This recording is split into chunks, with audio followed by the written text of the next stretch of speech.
புளியில் உப்பு போட்டுக்குவோம். உப்பு போட்டு கரைச்சிட்டோம்.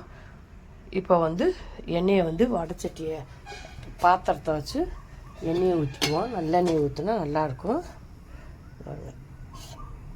எண்ணெய் ஊற்றிட்டு எண்ணெய் காயட்டும்.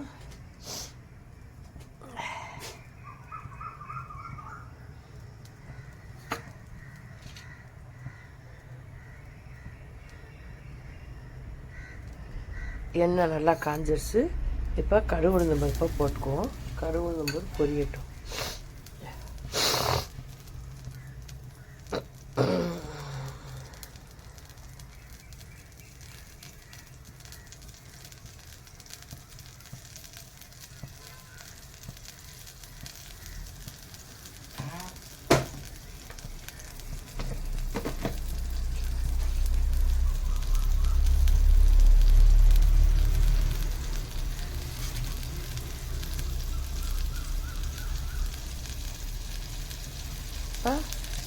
கடுகு உளுந்தம் பருப்பு பொரிஞ்சிச்சு. கருவேப்பிலை, வரமிளகா, மல்லித்தலையை போட்டுவோம்.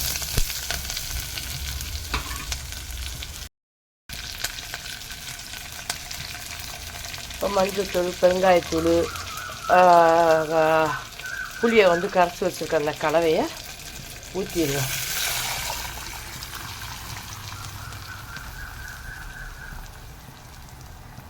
இப்போ அதாவது இந்த புளி வந்து பச்சை வாசனை போகிற வரையில் கொதிக்கட்டும்.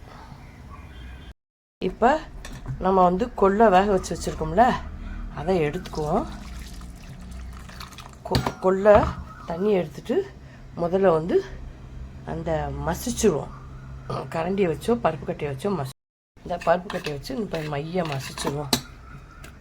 இப்போ இந்த மசியும் போது நல்லா மாவுலாம் மசிஞ்சிடும். பருப்பு பருப்பு மாதிரியே நல்லா மசிஞ்சிடும்.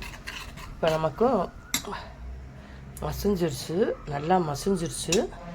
இப்போ வந்து நல்லா மசிஞ்சிச்சு. இந்த கொள்ளு தண்ணியையும் ஊற்றி மசிஞ்ச கொள்ளோட வச்சுருவோம்.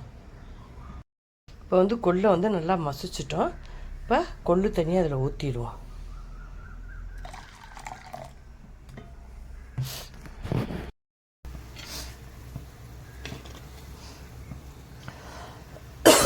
புளி தண்ணி வந்து நல்லா கொதிக்குது. பச்சை வாசனை போகட்டும்.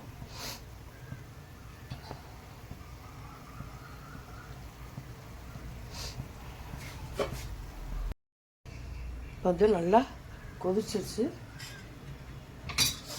நம்ம அரைச்சி வச்சு மசிச்ச கொள்ளையும் அந்த கொள்ளு தண்ணியையும் இப்போ ஊற்றிடுவோம். ஊற்றி சும்மா ஒரு லைட்டாக நுரக்கட்டுற வரையிலையும் வச்சுக்கணும்.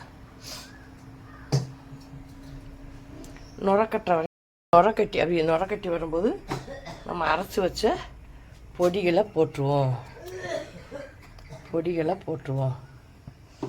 இப்போ அப்படியே ஒரு கொதி வந்தோன்னா அப்படியே நிப்பாட்டிடுவோம். ரொம்ப கொதிக்கக்கூடாது.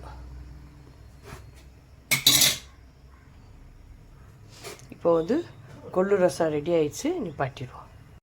உங்களுடைய சேனலை நீங்களும் வீட்டில் கொள்ளு ரசம் வச்சு சாப்பிட்டு பாருங்கள். இந்த சளி, இருமல், மழை காலத்துக்கெல்லாம் நல்லது. கொள்ளு ரசம் கொளுத்தவனுக்கு கொள்ளுன்னு பழமொழியே இருக்குது. ரசம் வச்சு சாப்பிட்டு எப்படி இருக்குன்னு சொல்லுங்கள். நன்றி.